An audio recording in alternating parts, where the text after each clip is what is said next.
You give everything you have in your relationships, your time, your energy, your skills, your heart. But when you're the one in need, when you're the one who's hurting, it feels like no one's there. And if you're left wondering, why do I always give more than I get? If that sounds familiar, you're not alone. It's one of the most common relationship struggles that I hear about in my therapy practice. And today, we're going to dig into why this happens and what it ends up costing us. I'm Dr. Andrew Smith. I'm a psychologist. I'm a relationship expert. I'm the founder of REWIRE, which is an evidence-based therapy approach that I've built over the years, working with people who feel burned out, unseen, and stuck in one-sided relationships. I created REWIRE Wellness to help break patterns and build relationships that are truly meaningful and life-giving, where give and take can happen. REWIRE is for anyone who feels disconnected, overwhelmed, or stuck in their relationships. Whether you're a partner, parent, or friend, REWIRE helps you build the kinds of connections that bring purpose and strength and joy to your life. I want to offer you a link in the description of rewirewellness.co to explore our free plan builder. Relationships can feel stuck. They can feel caught in rigid patterns. They're complicated. They're hard to change. If changing the individual is difficult, try changing the way that multiple individuals are interacting in a system. That's why we developed the REWIRE Plan Builder. It's an intentional, simple, evidence-based tool to help you break those patterns and start living in alignment with your core values, even if your most challenging relationships feel hopeless and stuck. This approach is not just hopeful, it's proven with results published in the scientific literature. So don't wait. Click the link in the description. Start building your personalized plan today. So let me lay out the roadmap for what I'm going to explore in this video today. Number one, why giving without receiving creates an imbalance and burnout in relationships. Number two, how research shows that social support is like medicine for your mind and body. Number three, why receiving support, not just giving it, is truly essential for deep reciprocal relationships that don't burn out. And number four, how vulnerability is the glue of relationships. Let's start with the problem, unreciprocated effort. So number one, the problem, giving without receiving. Here's what I hear from folks so often in my therapy practice. I give so much in my relationships, but I feel like no one's giving back. Or even worse, I stopped trying because people don't meet me halfway.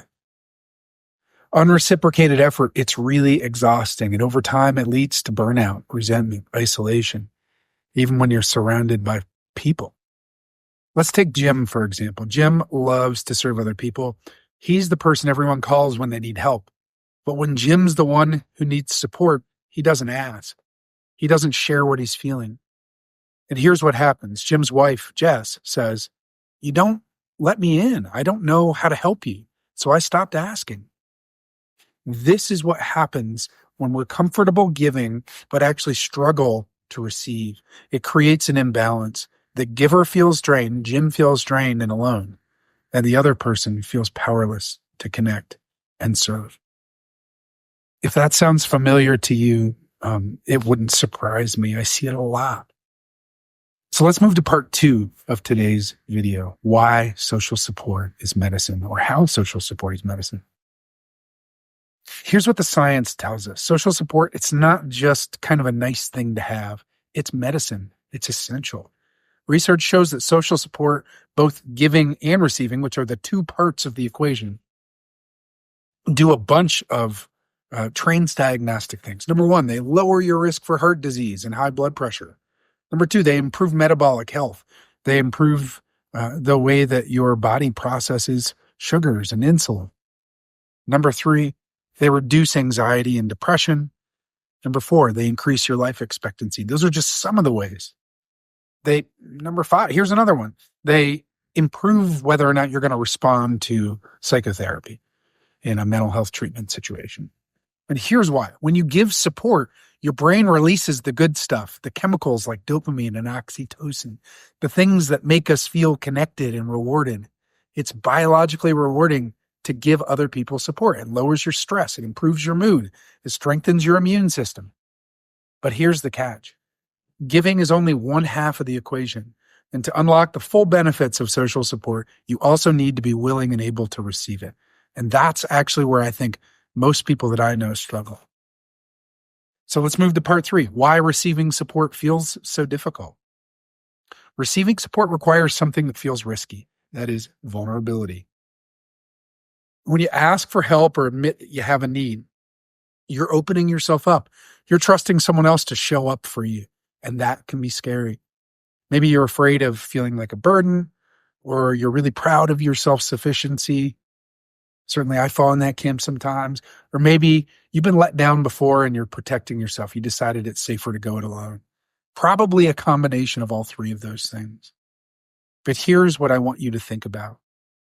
When someone you love asks you for help, do you feel burdened? Or do you feel purposeful, needed, and connected to them? I'm going to ask it again.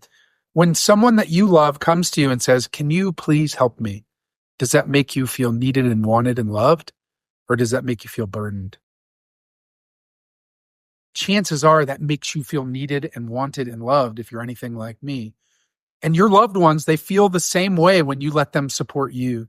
Receiving isn't selfish. It's actually an act of values, expression, and generosity to give other people the same medicine that you get when you serve, to give other people an opportunity for that medicine because you know how much you get from the opportunity to give support to those folks.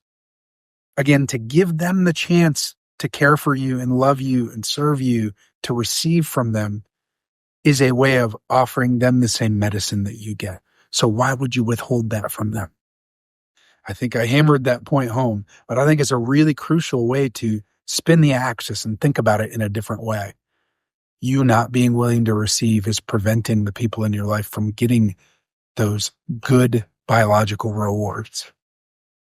And it's something you can change. So let's move to part 4, vulnerability, the glue of balanced relationships.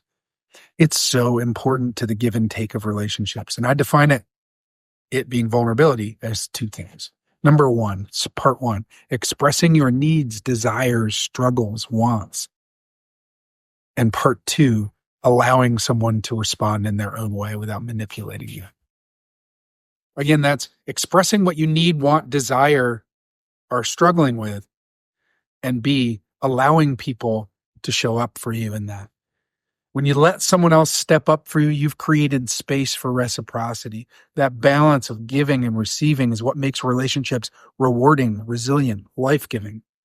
So the next time you're tempted to say, oh, I'm fine, or handle something alone, I want you to pause and ask yourself, am I giving someone that I love the chance to show up for me? Am I preventing someone from getting the good medicine that comes from supporting me? Am I allowing them to feel purposeful and connected? So here's the takeaway. Social support, it's medicine. It's one of the most replicated forms of medicine that we know that exists. But it only works when the formula has all of the pieces. To thrive, you need both the giving side, which I bet you're more comfortable with, as well as the receiving side in your relationship. When you embrace both, you don't just strengthen your own health, you allow others to experience the life-changing benefits of giving support, and they feel more rewarded in the relationship with you as a result of being able to offer their support to you. So if you got anything out of this, I really encourage you to go to rewirewellness.co, download our free plan builder, and get started today. If this resonates with you, share it with someone who needs to hear it.